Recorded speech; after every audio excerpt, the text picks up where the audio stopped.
Right. So the recording. Awesome. So good evening, everyone. I want to say thank you again for being able to join the webinar tonight. I think we have a very interesting topic about personal image and personal branding. I get a lot of questions already just by sending the flyer out, and people ask, is it for entrepreneur only? And I said, no, it's for everyone. Everyone Yeah. needs to actually think about personal image and branding. I have a poll that I want to do. If I can find a poll, there you go, poll. Right. So my first poll is, so do you have your own personal image and branding already?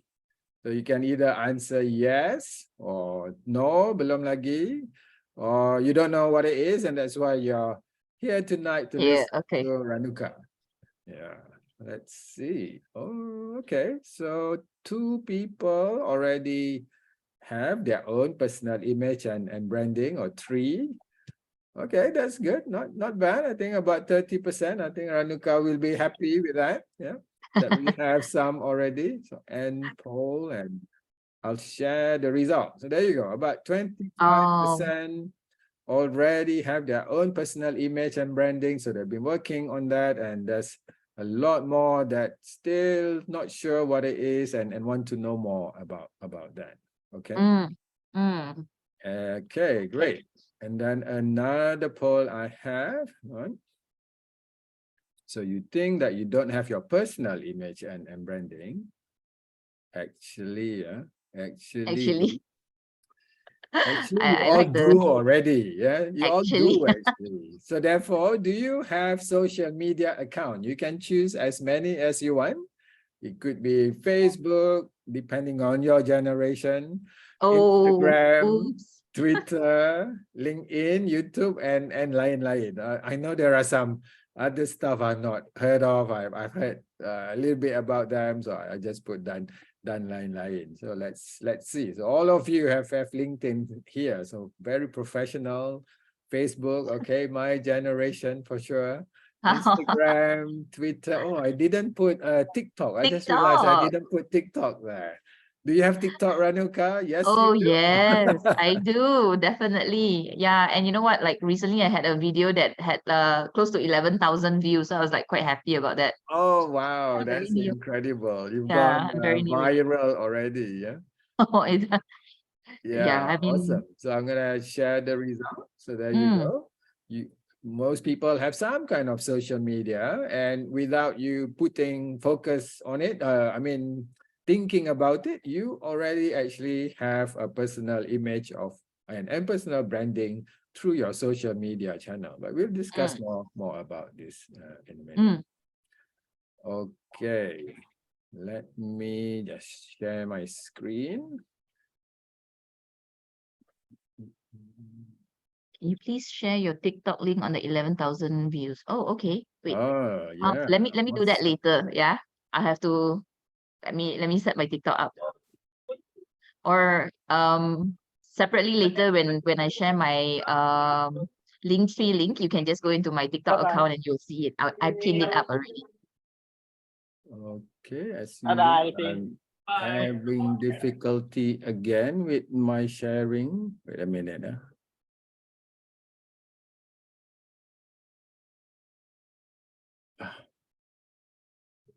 See you, yeah. Continue, then let me stop.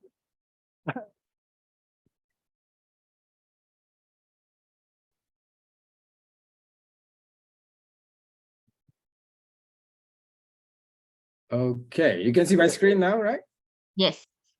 Right. So we already covered this about what are we doing tonight to discuss about personal image and branding. And where I want to start is a little bit of intro about myself. Most of you do know me already. I'm a clinical physician before. I work in the nephrology field before moving to pharmaceutical industry. I've been very fortunate working in a few countries before this, in England, in Germany, in US, before I came back to Malaysia. And currently, one of my main focus is about helping people with their career. So I really want to help people move up in the career ladder. And I've broken it down to a few steps to help people think it more strategically about how you improve your CV, your LinkedIn page, which is very important these days, your interview skill, presentation skill, your work performance, and today about image and personal branding, and also about how you network. We've covered quite a few already. This is the 6th episode, so we've covered 5 Wow. of the topics already. And if you want to go to the YouTube channel, then that's the QR code for that. And today we're going to spend time talking about the image and personal branding. And for that, I have a special guest tonight. So I know Renuka quite a few months already. When I first ventured out into LinkedIn, she was one of the first person I reached out to and has been very helpful in giving me some advice as well about how to go about in my LinkedIn career. Yeah. So I thought she would be the perfect guest tonight, and therefore I'll pass this to Renuka to introduce herself even more. Oh, okay. Hi, everyone. Thanks so much, Azhar, for inviting me for this. I'm really excited to share as much insight as I can about image and personal branding. This is something I'm very focused on and very passionate about. So 3 years ago, I was chosen as one of the 100 most inspirational LinkedIn icons in Malaysia. I do image and personal branding coaching and training internationally.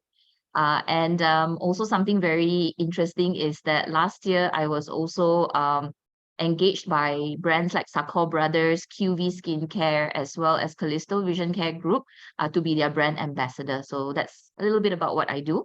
And I think something I have in common with Azhar is I also used to be from the pharmaceutical industry. My last assignment was with Alcon, which used to be with Novartis. Yeah, so I did professional affairs. I am by training a certified optometrist. But yeah, I mean, the story of how I moved from optometry to image and personal branding is for another day. Yeah, but that's basically a bit of snapshot of what I do. And it's been my 5th year doing this. And so far I've trained approximately 8 to 10,000 people when it comes to image and personal branding. And I obviously aim to do even more. Yeah. Brilliant. Thanks, Renuka. I love that the fact you're one of the brand ambassador for Sakho Brothers, and it's been an inspiration. So I've actually gone to the shop because of seeing your post. Nice. Yeah, Very that's nice. some good stuff for sure. Yeah, for Okay. sure. So I mentioned earlier at the beginning that some people ask me, who is this webinar for tonight? Because they thought that they hear personal image, personal branding, they're Right. like, what is it? They're not even sure what is it about. So what Yeah. is it then, Renuka? Let's start Okay. with that. Right. So I think maybe I want to start this answering this question from perhaps why, right? My big why as to why I came out and decided to teach people on personal branding. Now, for some of you who might or might not know Novartis and Alcon, right? It's a pretty big organization, right? Like where I was from. If my friends tell me that, hey, I have a friend working in Novartis, do you know so and so? Chances are I probably wouldn't know. You know what I mean? Because it's just too many people there. And that's what I realized very early on in my career. It's not the smartest people that climb up the ladder the fastest. It's the strategically most visible person that climbs up the fastest. So I noticed this with some of my colleagues, like, why is this person being promoted so much more? Why is this person being liked so much more in the organization? There must be something so innately different about how they present themselves, right? So that is, to me, one of the core reasons why I talk about this sort of topic, right, many times in corporate sectors, not really just for entrepreneurs. Now, of course, entrepreneurs are most of the time they would be the ones that realize this is important. But nowadays, I do see a lot of professionals who are working in whatever industry it is, starting to realize that, hey, I need to start branding myself in a certain way in my organization so that I get noticed by the right people. Yeah, so that to me is the core reason why I think all of you guys should really considering it. Now, wait, what does personal branding and image mean, right? Yeah. Well, I think it's not what people assume it to be, right? I think when people think about image, the first thing that always comes to mind is dressing, grooming. It's more of a vanity sort of perspective. And I think when people talk about branding, it's always like product. It's a product related sort of exercise, right? Mhm. But in actual fact, when it comes to image and branding, you need to look at it from a more holistic point of view, where you have to look at 4 different pillars here. Yeah, which is how you look, how you behave, how you communicate, and of course, at the end of it, how you present yourself in very in social media platforms. Yeah, so that to me is really what image and branding really means. Yeah, it's really about how you project yourself in these 4 different pillars so that you are a lot more complete in a way. Because I think the last thing you want is, you look really great, right? But nothing is in here, right? Yeah, that's the worst, isn't it? So nampak cantik tapi kosong inside. Yeah, best you don't open your mouth lah, Yeah. No, that's Yeah, really great to see it as that 4 pillars. I think it yeah, helps people to visualize more about what is it that I need to do in terms of my personal image. Yeah, you're right. A lot of people think it's just how I dress. I need to dress better at work. I need to dress more conservatively, for example. Some people ask me, but it's more than that. It's more about how you want to be described. Sometimes I tell people, how do you want to be described? If you ask some other colleagues out there about yourself, what do you want them to say about you? And yeah, therefore it comprises how you look, how you behave. Yeah. So do you want to be seen as someone who's cooperative or someone who has a resting bitch face, for example? Maybe not, right? So all those kind falls under yeah, the behavior and your communication. So I yeah, really like that you separated them into that 4 pillars to make it yeah. I think easier it's to easier for people to understand. look at it. And I think that also kind of goes back to your very first poll question. I would say that when for many of you who say no belum lagi, if you think about it, right, if even if you did not make an effort to brand yourself, you already have a personal brand, right? Yeah, So yeah, like what Lisa you mentioned, right? How are people describing you? Right? Like example, oh, Azhar is then fill in the blanks. That itself is already a brand of you, right? So if you don't work on your personal brand, like if you don't sort of like manage your narrative, someone else is going to do it for you, right? Whether you want it or not, whether you have done it or not. yeah. Yeah. Agree. So for this year, actually, what I did with my team for our annual what you call it, annual performance review, we also look at the image part. So it's something Yeah. I did only this year. Right. Essentially, I asked them, how do you want you to be described? And Yeah. half my team struggle actually Yeah. initially, that Yeah. they could only focus on their own team. So they couldn't think themselves as an individual. What do I want people to describe myself? Yeah. Yeah. And it took a Yeah. couple of rounds to get them to then be able They to come up with the yeah. image that they want. Yeah. Yeah, and I'm going to also take a wild guess that most of your team members might have come up with the description of, I want to be seen as professional, right? I guess that's the most common thing people say. Um, Yes. right? Yeah. But what I usually tell my clients is when they tell me, I want to be seen as professional, help me brand that way. I always like to deep dive a little bit and say, like, can you define what professional means, right? Because everyone defines professionalism in a very different perspective. And because of that, it translates to your brand as well. So a very good exercise would be perhaps describing, what a scene is that to you is professional. That would give a Yes. better, yeah, because I know that's a most common thing. I can already anticipate Yeah, professionals I that also I want get to see professional. Yeah, okay, yeah. yep. I also Yeah, got answer. I want to be seen as nice, as nice. helpful. And Yeah, I said, approachable. is that an exciting adjective that you want people to describe you? I mean, it's good, but it's not really, Yeah, that I mean, exciting. So it's I not that push unique. them a bit more. Okay, come on, think of bigger things. Yeah. Yeah. How would you want to be described, Asaf?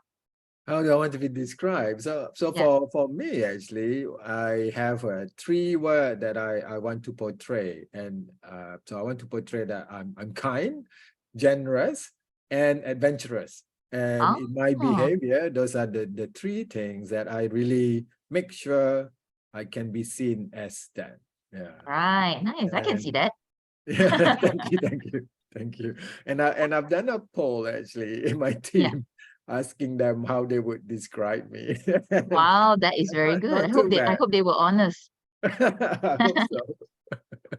And I think I was quite brave to do that as well, getting I feel so too. I like wouldn't that. dare to do that maybe at some time. Yeah, that's right. Okay. Yeah. And so for the audience, obviously, if you have question, you can, if you're feeling brave, please unmute yourself and you can ask question, or you can type Yeah. in the chat and we'll go through that as we see it. Yeah. Yeah. I mean, I don't bite, you know, so yeah, ask away. Yes, we both don't bite. We're both very nice, I think. Okay. Yeah. Right. So I move on to the next Mm, one. mm. Is it only for influencers? Oh, most commonly asked question as well. Yes, that's right. I think in the beginning, it started off as that. So when personal branding started getting a little bit, catching a bit of waves, it was primarily done a lot by PR professionals who were focusing on personalities, right? So I think that was where the concept came out about. But right now, again, like you know, as I in the beginning, we were talking about like the sea of normalness, right? Like everybody, there's so many talents in your organization. How do you stand out? I think Mhm. with that in mind, it's no longer just for influencers. It's for everyone and anyone, you know, like even if you just came out, you're a fresh grad, it is important to even start thinking about that actually. Yep, Yeah. that's right. And Yeah. from your work, out of the 4 pillars, Mm. which one is the most difficult to work with your customers? Um, I would say behavior.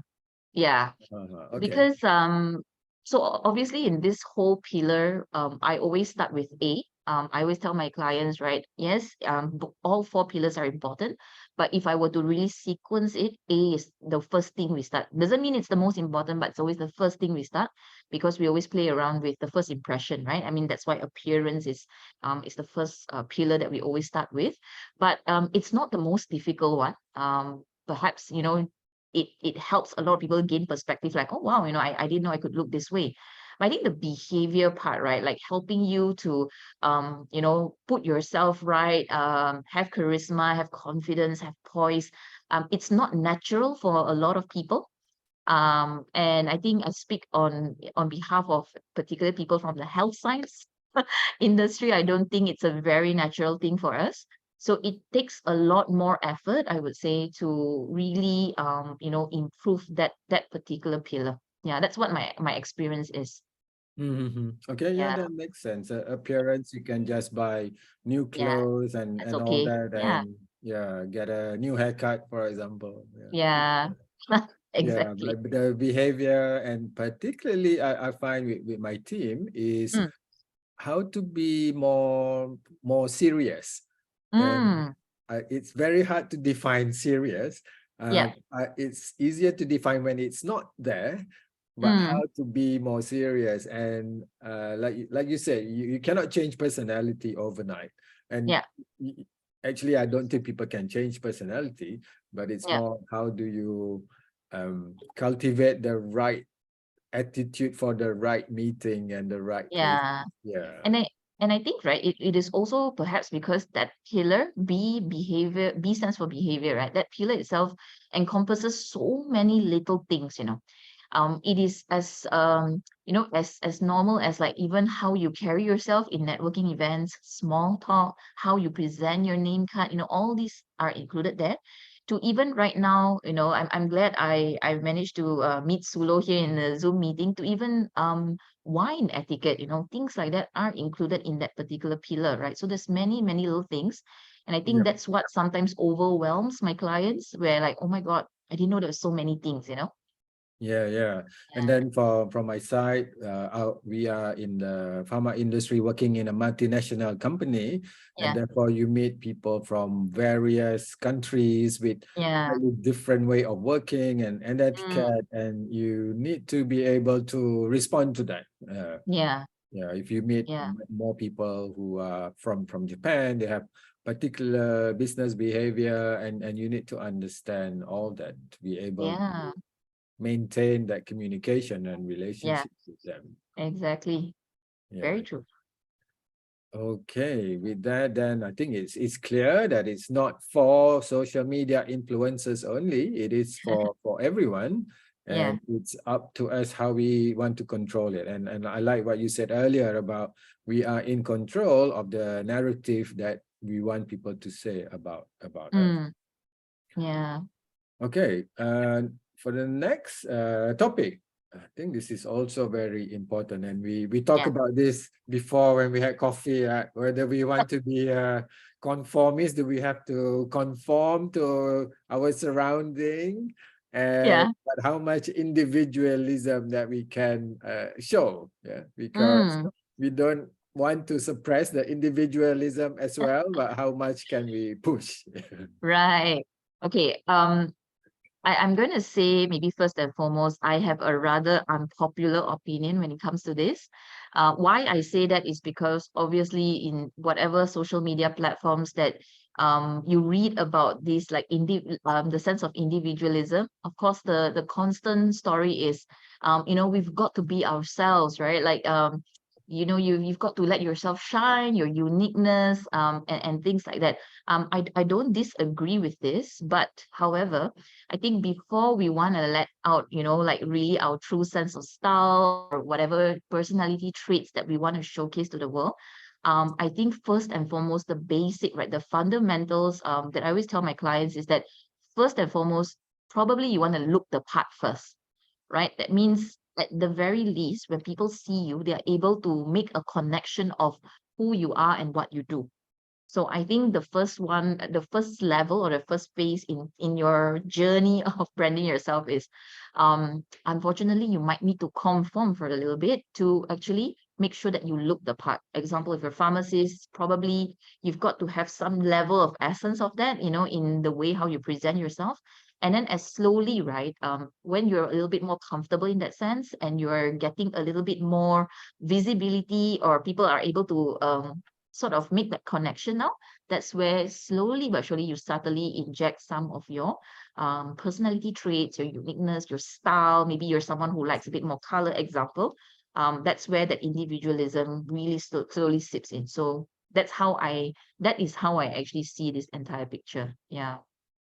Yeah, for me, I would agree to a certain extent as well, Yeah. that you don't want to antagonize right in Yeah. the beginning already. So you don't want people to see you and the first impression is a negative one. So you Yeah. want to be maybe what we call under the radar for a while, right? While you settle in and learn Yeah. about your job and as you say, look the part.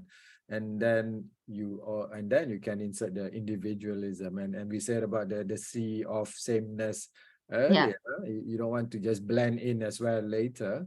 Yeah. And how do you inject that? And I think for guys especially, it's very difficult. Especially in the corporate side, it's all about blue or gray or black Oh, suit, right? understand. Yeah. So But you it know what? gets a, Like, yeah. I always believe, right? Let's walk first before you can run. You know what I mean? Like you're right with men. Because one of my subspecialties is men styling, right? Uh-huh. So I deal with a lot of male clients when it comes to example like packaging themselves, right? Making them look a certain way. And I always say that, right, for Malaysian men, unfortunately, not we're not like the Europeans where most people are naturally with a certain flair of style or they look good, right? I think Uh-huh. we're getting there, I guess, right? So I always tell my male clients, like, let's make sure at the very least, right, fundamentally you look put together. Let's make sure that happens first before we start, putting in some flavors along the journey. Yeah, I think Malaysia, I'm generalizing, Oh that no. are less focused on fashion. So having Yeah. abroad, I think men abroad pay a bit more attention to the fashion, and Yeah. things the clothing are also more affordable in that sense. Mm, Whereas yeah. here to get the good quality stuff can be quite on the high price. Yeah. Especially for men. Yeah. Yeah, Especially for men. yeah, especially for men. Yeah, and then Yeah. what's your viewpoint about having tattoo, for example? Oh, I do have tattoos. Ah, Yeah, I do. Um, so I did write a content like a while back about tattoos on LinkedIn. And my view is this, right? It's 2023. I think it's rather outdated to think that, hey, no, let's not have tattoos at all. In fact, right, one of my clients is Alice Smith International School, and one of their rules, I remember seeing it, is that you may have tattoos as long as it's not visible when you're in school, which I was like, wow, okay, that's amazing though. Like, yeah, I mean, people are okay. now coming to the acceptance that, yeah, it is a way of self-expression, right? Yep, But yep. what you really need to think about when it comes to tattoos is that, it is there, right? It is a permanent thing. Removal is very much more painful, isn't it? So before you ink yourself, right, you really have to think through exactly the repercussion of this, and are you okay to deal with it? So my take, right, especially when it comes to tattoos for professionals, is that you can have as many as you want as long as it is not visible when you're working. Because as much as we say it's 2023, it's okay, it should be okay, you might still have people who associate tattoos with a certain perception. So Mhm. location is important, and I think also the extent of what kind of tattoos you do is also an important thing to think about. Does that also, because if you think about it, tattoo is a form of personal branding. You're branding yourself, right? um Literally. Literally chopping yourself with it, right? So Yeah. um probably would want to think about this, like what is that message you're trying to send across when you have that particular design or pattern. Yeah, and I suppose I want to add, it depends on which industry you are in, right? Mm, Because obviously, yeah, if you're in the art scene and all that, then it's more acceptable. right. And whereas if you're dealing a lot with government bodies, it might be a bit more difficult. So Yeah. therefore, have to think about who your clients are going to be as well in the future. Yes, Yeah. exactly. Yeah, I think a lot of it, right? We can't help but have this sort of maybe unconscious bias, you can call it. Yep. Um, as the term is, it is unconscious, right? I think nobody, you know, proactively wanted to think that way, but it is just something that's ingrained in us, right? Yeah, Mm, and something similar to that. My team, one of them have colored hair, or a lady, yeah, and initially when I started, she was already in the team, and I was quite surprised in Asia yeah, to see something like that. yeah, But eventually, with time, people get used to that, yeah. and it's okay. And then it became her personal branding. So it'll be every 2 months we are all taking bets what color is going to be, Oh, wow. because you just keep changing that, and because she's a top performer too, that people are not really complaining about it. So she's doing her work, and therefore appearance doesn't really matter, yeah, because as Yeah, long as you're still doing your job, and she did her job very well. right. But again, it's all weighing the pros and cons, and how people are going to react, and how strong you are in getting the reaction when it's not such a nice reaction, for example. Yeah, but I think that reality is also, like you mentioned, this particular staff of yours, she's doing well, right? Yeah. And if she was not, I think she would be judged twice as much as someone that perhaps did not look that way. So Yeah. that's also something that I do realize, if you want to have maybe a very unique sense, like I don't know, like you want to have a neck tattoo, all over, example, right? Mm. I have a strong feeling that you probably need to work twice as hard, compared to others, because people are already have a misconception of who you are as an individual. Yeah, Yeah. so you have to work extra hard to overcome that. Yeah. Unfortunately, it Yeah. shouldn't be, but it could be that Yeah. we do that. Yeah. Okay. Yeah. We have a couple of questions Oh, actually. Yeah. So it's okay. starting to come in. First one is from Emmeline, who's in my team actually. And so she asks, is there any fundamentals in doing personal branding in the virtual world, especially LinkedIn? Wow. Okay. I think maybe okay. This is a really big topic, lah, right? If you talk Yeah. about personal branding with perspective of like social media platforms, I think maybe to just summarize with a few important things here is number one, right? I think is you got to at least make sure your online and offline presence is at least similar, lah. Like people are not shocked when they see your profile online versus how they see you offline. I think that's the first most important um advice I can share. And the second thing is also something you need to remember, which is brand by association. So um how you engage in platforms, I'm talking about example LinkedIn in this case, right? Also defines you as a person, whether you want it or not. So what that means is that, example, if you see a really controversial topic that's being discussed on LinkedIn and you decided to weigh in on this topic and you in the end got into a very heated discussion with the author, right? um all of us as observers looking into this entire commotion that's happening, right, might not really understand the content of it, right? We don't know whether you guys are friends. We don't know what's going on. We don't know how you truly feel. What's your point of view, right? So we're going to actually be associating you with that content. You are going to be branded by association that way.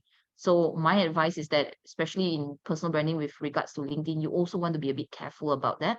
Um, there are many times when I see contents on LinkedIn, I'm dying to write something there. I'm dying to share my point of view on something that's so bizarre, right? But I refrain myself because I understand how that could really reflect on me, right? So those are like perhaps two things that I would probably want you guys to maybe think of, maybe something different, yeah. Yeah. I think to add to that, Yeah. you're not creating a new persona. You are who you are. Mm. Because when you try to change how you are seen in social media, then how long can you keep it up, right? Oh, Then tiring. it's very tiring. Yeah. Yeah. So Ranika, have you met people that doesn't match their online persona? Oh my goodness. I have so many stories. Uh,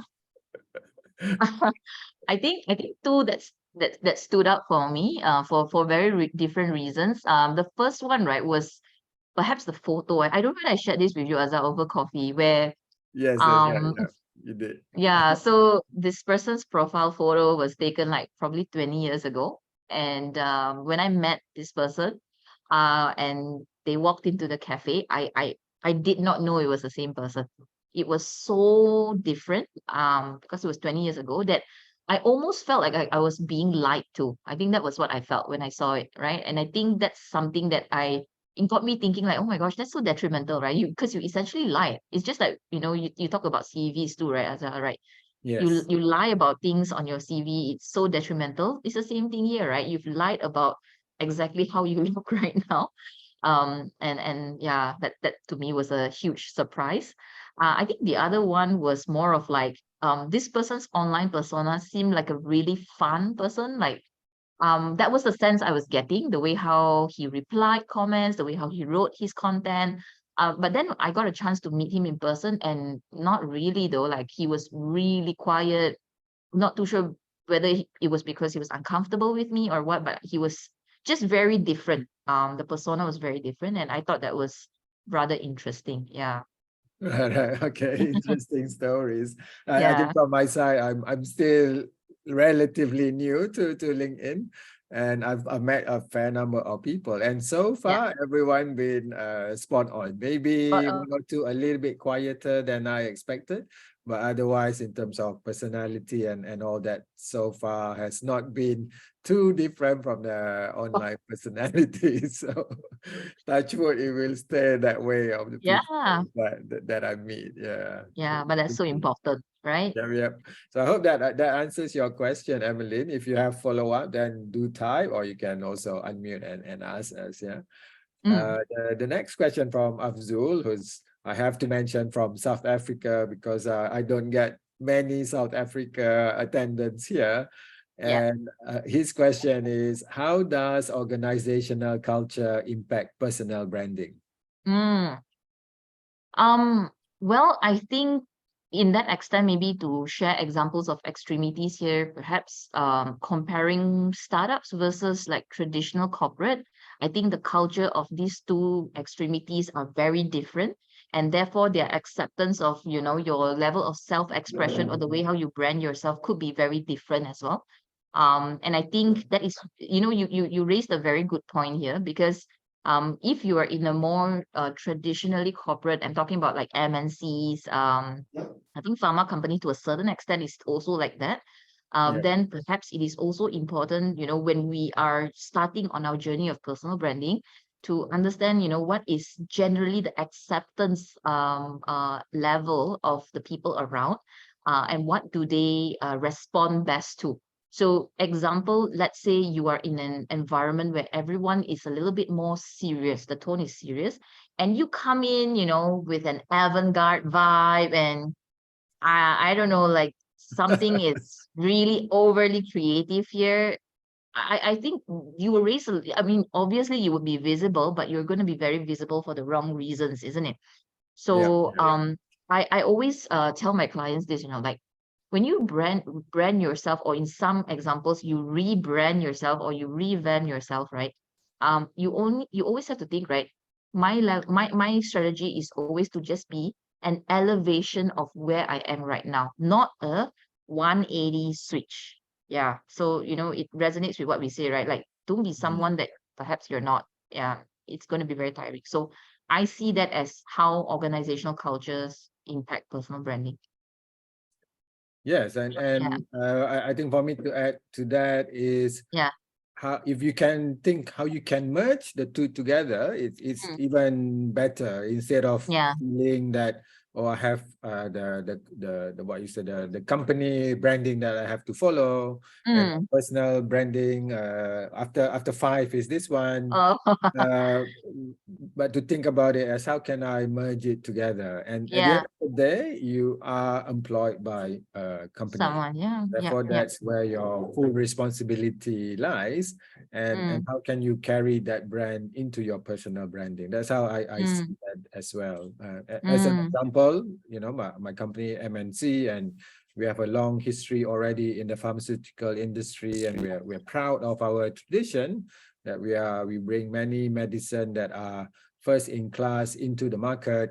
Therefore, we are high science, and that's the image of the company, and that's the personal branding that the image that I also bring into the personal branding of myself. That you know, we are a high science company, and the knowledgeable, intellectual, and all that into how I do my personal branding stuff as well.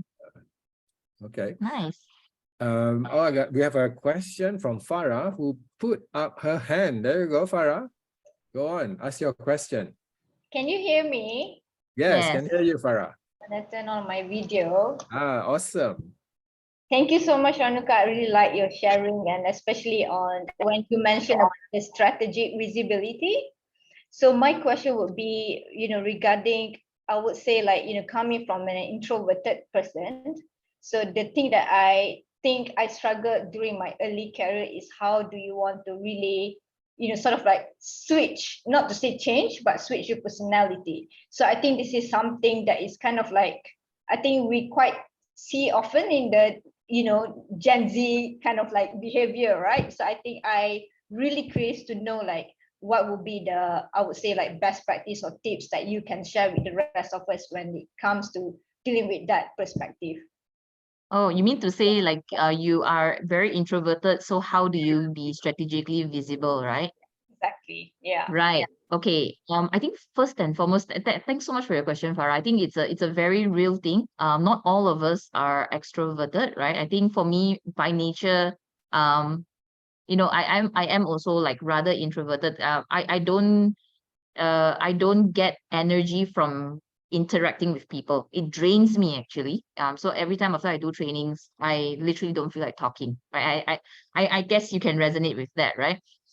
So my comfort to you is that at the very least, you know, we don't need to be the loudest person in the room in order to be the most visible. In fact, in many circumstances, what I notice, the loudest one is always the least visible. Everyone be like, oh, okay, loud. All right. But feels like talking for the sake of talking, what's going on, right? And I guess that kind of, if you would look at your personal branding score, it goes lower and lower and lower to the point like everyone's like, you know, just shut up, right? Like stop talking, right? So you don't have to be the loudest one, you don't have to speak the most, but I would say some key tips I would definitely encourage introverts is, number one, I think you need to let your entire presence be known. So how do you do that? Obviously, the appearance part, we need to focus a little bit on that, so that when you walk into, let's say, example, a meeting room, people already sort of notice you to a certain extent, like, oh, Farah's here.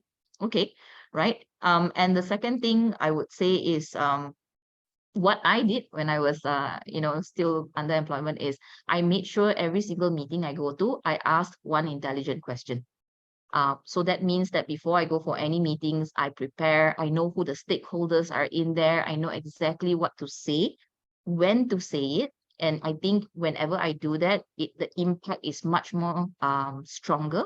And I didn't say a lot of things throughout the meeting. I just asked a really impactful question that allowed people to discuss further into the meeting itself. And that was how I was able to establish higher visibility. So I think those are the two things maybe to start off with. But I guess for introverts, and especially introverts who maybe are not comfortable winging it, like, lantak lah, you just go in, you see lah, you just like wing it lah, right? Be spontaneous. If that's not you, then I think preparation is so important. I definitely can say that attributed to how I was able to move faster up the ladder when I was in under employment. So I hope, maybe let's start with two things first. Let's try to get those working on, and then let's see whether that changes things for you. Thank you so much, Ronika. I think that is really, really great tips. No worries. Glad Yeah, that thanks, helped. Ronika, for that. Really good. I'm sure there are many other introverts listening tonight that hasn't dared to switch on the microphone to ask question. And Farah, you already did one of the tips to ask questions tonight. Yeah. Exactly. That is an intelligent question, Yeah, awesome. Yeah. Thank you, Farah. Okay, next one. There's another question in the chat, and that's from Darren. So Darren asks, do employers feel insecure when their employers are very active on social media? Would you want to take this question, Azhar, or? Okay. Yes, meaning that I will take the question. So from my side, again, as a company, every company has their social media guidelines, because like it or not, we are, especially in the pharmaceutical area, we have a lot of legislation. Therefore, we are not freely in terms of what we can say all the time. And that's just because there are numerous rules regulating the behavior of pharmaceutical companies. For us, as long as we comply with all the social media guidelines and regulations, then it's fine. So from my side, that's my responsibility to make sure that I follow all that I'm not stepping out of boundaries. And something that we discussed before I start being more active on social media. And as long as I follow all those regulations, then it's fine. Yeah. So that's an experience from my company. I know there are differences and different industry, different companies. So I can only speak from my experience so far with my own company. Yeah. I think another point to also note, right, is maybe you need to understand why. I guess there's a slight typo, if I may, Darren. I suppose you're asking us, do employers feel insecure when their employees are very active on social media, right? Yeah, you're right. Sorry, for the typo. Yep. No worries. So I think on that, right, maybe my thought process would be like, okay, maybe first of all, I want to understand, why is my boss feeling insecure of me being active on social media? Is it because he thinks I'm indirectly hunting for a new job? Am I trying to leave? Am I trying to, be visible enough to be headhunted, things like that? So perhaps if that was really the intention of feeling that insecurity, then the strategy should be to assure them by maybe promoting the company a little bit more, raising awareness about whatever that you do. I think any employer, if I see my staffs, promoting about my company and really sharing whatever we do, I'll be more than happy, right? I'll be so excited about it. So I guess that would reduce the insecurity. I hope that helps. Yeah. Yeah. Yeah. I think to add to that, Ranuka, from our side, we also have a mission to make the company known better. Yeah. Not many people outside the pharma industry know about Boehringer Ingelheim. We are a Yeah. family owned, and therefore we also want to be more visible. And I know that from the HR side, they are also making sure we are more active from the company side, to Mm, make sure that we are more visible to our customers as well. yeah. Okay, good. Very good question. Thank you, everyone, so far. And so no more question at the moment. And therefore, I'll move to the talking points that we prepared. Do we Okay. need a lot of money to start our transformation? I think you need to spend a lot of money if you don't, if you didn't plan well. You know what I mean? Yeah. So I would say that this is a common misconception that, you need a lot of money, or you perhaps need to be of a certain status in order to even think about, like, hey, to go through a transformation. That's not necessarily true at all. You do still need to spend some level of money, but not as much as you think. That's what I always tell people. But you waste more. That's what many of my clients tell me, is like, wow, man, I wish I didn't spend money in doing this, because it's just very sporadic. It's all over the place. It didn't really help me with the entire tonality of my personal brand. So I think that's what I would say. So something Mm. that is not planned properly can cost you Correct. even more money, right? Correct. Yeah. Like, sekejap you want to buy this kind of outfit. Sekejap you want to invest in, I want to go for a training that helps me to communicate better. But at the end of it, right? Like, was that truly something that was necessary? Like, you've got to really think about that. Did it help you with your end goal? Yeah, and then I suppose if you keep changing what kind of image you want to portray every 6 months, that's gonna Mm, cost you a bomb as well. yeah, exactly. Yeah. Yeah. Like, I would always tell my clients, right? Your biggest nightmare is that you spend so much money, time. Let's talk about social media, right? Because I also teach people on, like, LinkedIn strategy. You spend a lot of money, you spend a lot of time, but at the end of it, right, people still ask this question: hey, actually, this Darren, what does Darren do? That means, oh gosh, you've wasted so much effort already, and people still don't know what you do. That is Yeah. something you really have to be very careful about. Yeah. Yeah, I think once what you are saying is, once you have a strategy of what you want to get, make sure Yeah. you stick to that and not Yeah. For deviate. a while. Yeah, because social media especially, I find it's very easy to deviate because Yeah. no one is checking. So therefore, you're your own check, and Yeah. therefore need to be quite disciplined. So for example, for myself, I'm more interested in about career and discussing about all that. So I make sure all my posting are about that. Yes. Of course, I'm allowed one or two that are random stuff. But CrossFit. Is it CrossFit? CrossFit, yeah. I think I'm You known more for inspire my me. CrossFit now as well, actually. But as much as possible, stick to the plan that I want to talk about career and find things to talk about the career. Yeah. Yeah. Yeah. And I think I want to bring up that quite a while back, you did a few posting about your choice of clothing, about how it can be used in different situation, and I really like that. I think you Mm. haven't done one recently, because Yeah. to me it was about choosing clothing item that are multi-dimensional and you can use in different situation. And I really like Yeah. that. I remember you had, I think it was the same jacket, but with different Yeah. colors, and it can be Yes. used in casual, in business, and I thought that was brilliant. I thought it was really Yeah. So the rule is whenever you decide to invest in an item that is more than, I don't know, depending on what is your usual spending per piece per clothing item is, but I would say anything more than 200 ringgit for me, I would always need to think about like whether or not this piece of clothing can I wear it at least 5 different ways. That's always something that I think about. 5 different ways, really. Yeah. Yeah. Okay. Yeah, 5 different ways. And it's not just about like, oh, I just changed different pants. Is it okay? No, I mean, like, it has to be, can I wear this outfit for that 5 different types of occasion?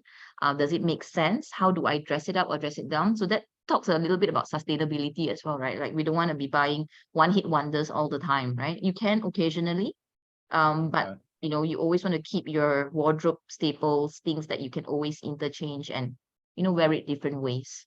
Okay. So Yeah. that means stop buying Christmas jumpers. Yeah? Uh, Because can only I will wear buy that you. once a year. I will buy you that this year. Okay, excellent. Thank you for that. I really like that, thinking about how to wear the item of clothing 5 different. Yeah. Gonna take me even longer to go shopping now. Excellent. Okay, I think this is kind of related to what we discussed just now. Yeah. Then the last one, we were also touched Kind on of touched this on. just Yeah. now, but online or offline. And is there anything else you want to add on this, Ranuka, about offline? Yeah, I think I did have something in mind just now, but it kind of slipped my mind. Oh my goodness, I'm getting old right now. Gosh, I really can't think of it. I'm so sorry. Like, yeah, it just slipped my mind suddenly. But yeah, I guess the most important thing is basically already covered. Your online and offline presence has to be similar, if not the same. I think that's something I constantly advocate. And I think maybe one last thing is also about online branding, right? I think if you Google personal branding on Google, that's the first thing you look at. People think personal branding equates to social media, right? And it's not entirely true, lah, right? That's one part of it. It's one pillar, but it's not the entire representation of it. Yeah. So that's basically what I guess, yeah, Okay. what I can think of. Yeah, I think maybe I want to add that we all joined Facebook when we were younger, right? Yes. There might be some photos from our younger days that Oh, should yes. Oh my stay in the gosh. memory and not be seen online anymore. Oh my goodness. You know what, guys? That's very true. Right. Please Google yourselves.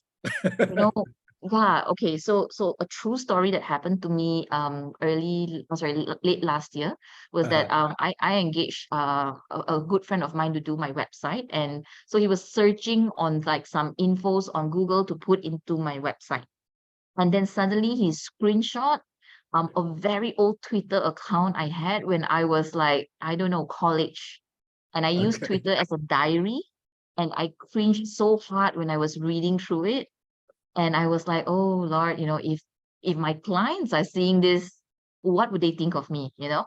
I immediately deleted that, of course. But yeah, do Google yourselves, guys. I know it's a very uncomfortable thing to do, but yeah, do that. Yeah, I think when we were young, we didn't think, where will I be in 20, 30 years I time, know, right? So right? suddenly now it's like, oh, okay. Yeah, Awesome. Thank you so much, Ranuka. no Let me worries. check. Is there any more question? Oh, so we got question from Sulo. Yeah. Hi, yes. I know when we do personal branding and the presence in social media, or even for me, in my line of duty, I do a lot of wine talks, events and such. But we will reach a point when we feel burnout. So how do we manage that? What You would mean you on social burnout? media? Yes. You know, there will be a period of time that you feel that, oh, you know, you just sort of burn out and you Mm. reach a point that you do not know how or what or why you're doing this or I know why I'm doing this, but it's just that Yeah. you burn out. But how do you manage that? What would be Okay. Yeah. I have been posting on LinkedIn consistently since 2019. So a couple of things I would want to share with you guys with regards to burnout. Like number one, LinkedIn is a marathon, it's not a sprint, which means to say, right, you want to pace yourself when you are in LinkedIn. I know it is very addictive to chase the vanity metrics, right? Oh my God, like number of likes, cool, 10,000 impressions, oh my God, right? But those are just vanity metrics. It doesn't define who you are. Lah. You know, I think that's one thing I always tell people. So pace yourself. What I do is I now understanding that, you know, I'm also a new mom. I'm not really new, lah. I mean, he's already 2, but I have different priorities now. So I only post once a week because you have to understand when you post contents on LinkedIn, you also have to factor in time that you need to reply on comments, right? So that's one thing I want to just highlight, which also factors into burnout, right? The second thing is also to understand that, you know, when you're writing contents and building awareness on LinkedIn, it is you're racing against yourself. That means you're benchmarking how you performed perhaps last year versus this year. And that's very important to remember, because if you were to start benchmarking yourself with another competitor that's coming in soon, example, in Sulu, your case, we don't really see a lot of speakers who talk about wine on LinkedIn yet, you know. Yeah, but who knows, few months down the road, would there be someone else? And so if you're fighting and looking at what the other person is doing and what this person's engagement levels are going to be at, I think that's also where you would start questioning, like, oh, you know, what's the point, right? Why am I doing this, right? So I always believe that it is a, you know, with your shields at the side here, don't look left and right, just look in front, right? And how you've been performing. Track, you know, like you're basically competing with yourself, not anyone else. So those are the two things that I've been doing or I've been practicing very mindfully to avoid burnout. It's not an easy journey, I would say. Sometimes I do get affected, especially when I see younger people who come in and, you know, suddenly like, oh, well, okay, you're talking about personal branding too. Like, oh, wow, okay. How come, you know, it does get to you? But I always tell myself, like, yeah, I mean, I don't care what they do, right? It doesn't matter. If you want to copy me, go ahead. If you want to do something different, go ahead. But I'm just very focused on what I'm delivering, like, you know, in this platform. So pace yourself and don't care about everyone else. Whoa, that rhymes. Thank you. I have another question. Okay, go on, Sula. Because I'm in the industry that's very sensitive. Yeah. Yes. And Secretly, everyone likes it, but no one wants to say it. Yeah, secret. yes, Yeah. occasionally, because when I started off, I don't do so much of personal branding because I was working for a company and I mostly handle the sale part. But then, Okay. you know, social media and all that, that's how, because I started off with a company that's an online wine retailer. So Okay. we had they're like digital marketers and all that to manage that. But over time, we do have trolls that, you know, whatever you post, there's something that they would want to mention that is, you know, haram and things like that. So what's your advice and take on that? I feel if you have trolls, that is a successful thing already, you know. That's right. The To me, haters yeah. are measure of success. I know, right? Measure of success is when you have haters. That's how I see it, lah. And you know, you have to ask yourself, oh, should I wish like, oh, Raya coming? Should I wish Selamat Hari Raya to my friends and all? Because when you say solo, they know it's mine. Oh, You know, when I was working for this company called Wine Talk, and you know, so we have to be very mindful of the greetings that we say. Even Deepavali, we try to do. I try to refrain myself from doing all the promotions during season, because then you say, oh, do you know this festival that you cannot sell wine to them? oh well. So I would Okay, I say, didn't right, know that. like, yeah, there is and I agree with mine. you. Oh, sorry, is it my line? Can you guys hear me It's clearly? okay. Yep. It's okay. Canap. Yeah, I think you're right. Because of the industry that you're in, there is a level of sensitivity around it.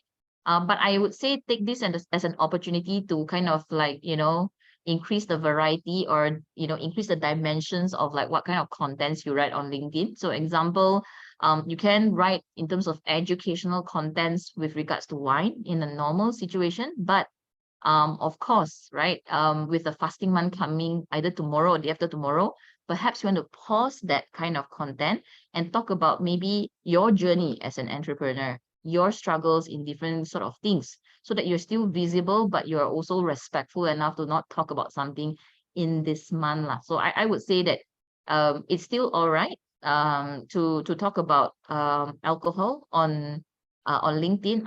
You know what? I think alcohol is still not too bad. I think I have a LinkedIn connection that is a sex therapist. Oh, really? I mean, like, it can go wrong many ways, that one. Yeah. So Okay. yeah, so I think that it's just more of like, if you come from an educational perspective, you're not trying to promote or get people to buy the wine. I think that's good enough, because LinkedIn is like this, right? You don't have to tell people that you want people to do this, you want people to buy it. You just have to raise awareness, build different things, talk about different things about wine. There's so many things, right? I know about wine that you can share about. And I think if they're interested to engage you, they will PM you, they will personal message you anyways. Yeah. Yeah. I think in terms of dealing with haters, once you start gathering some audience, then it will happen. And I have to say, I thought I was ready when it happened. But when the first 2 or 3 times, I was surprised how much affected I was actually. Yeah. Of It course. did get to me. I was like, why do they not like my content? Why they Mm. so a little bit nasty about it? Yeah. Although I was ready for it to happen, when it happened, Yeah. it's like, oh, but after 2, 3 times, it's okay. Now it's like whatever. Yeah. Yeah. You know what? That's very true, because you know what? We put a lot of effort in writing that content, and for someone to dislike it that way, I mean, obviously it does bite, like, Yeah. Yeah, I think last time what I used to do is when I get trolls, I would delete their comment. Now, you know what I do? I just leave it, because I want everyone to see what an idiot they are. I just leave it. Look at what this person has written. That's what I do now. Yeah, that's right. One time I did Yeah. that. One time I Yeah. deleted it, Yeah. and then this person came back to post it again. Oh my God. That's how much he hated me. Relentless. Oh my goodness. Do you remember what was the context about? I rather not say lah. Oh, okay. All right. Coffee another time. Yeah, coffee another time. I'll talk. Wow, this guy is also very relentless.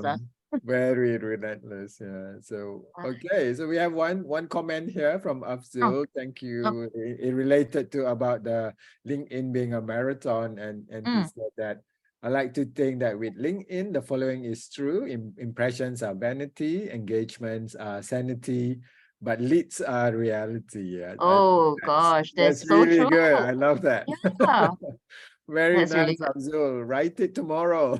I know, right? Yeah, that's very true. Yeah. That's very true. Really good. Thank you. Mm. And I think with that, we are already at 9:30, Ranuka. I thought there was a very fun session talking about that. And from the questions that we got, I think the audience also had fun with the session today. Thank you so I'm much glad. again for that. No, So no before worries. we close for the night, then if you can put a bit of feedback in the chat about how you think tonight is, and me and Ranuka can read over it later on. Yeah, so you can put your messages there.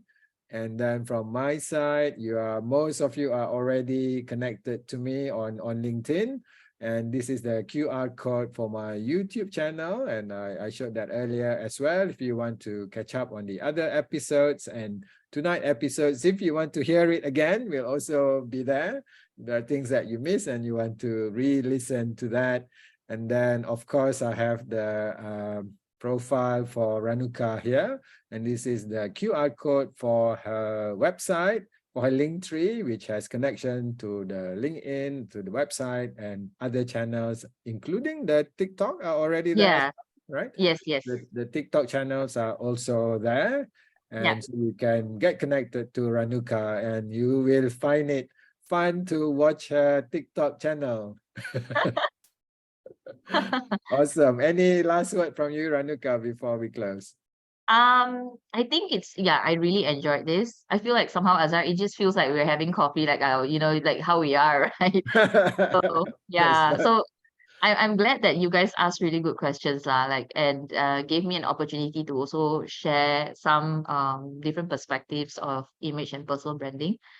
Where when I started, we had so much bad light on it. People said, if you focus on your image, you're so vain, or you're being very superficial, right? And there is so much more to that. And I just want to continue raising awareness of how important it is to our careers, lah. Yeah. So thank you for inviting me for this. Thank you so much, Ranuka. And I think for me, I look forward to hearing after listening to our conversation how you all the audience are going to elevate your Yes. personal branding upwards. Yeah. So Yes. thank you for that. So thank you everyone. Good night. And now I will check whether I have to puasa or not tomorrow. Okay. Good night. Good night, night, everybody. everyone. Thank you.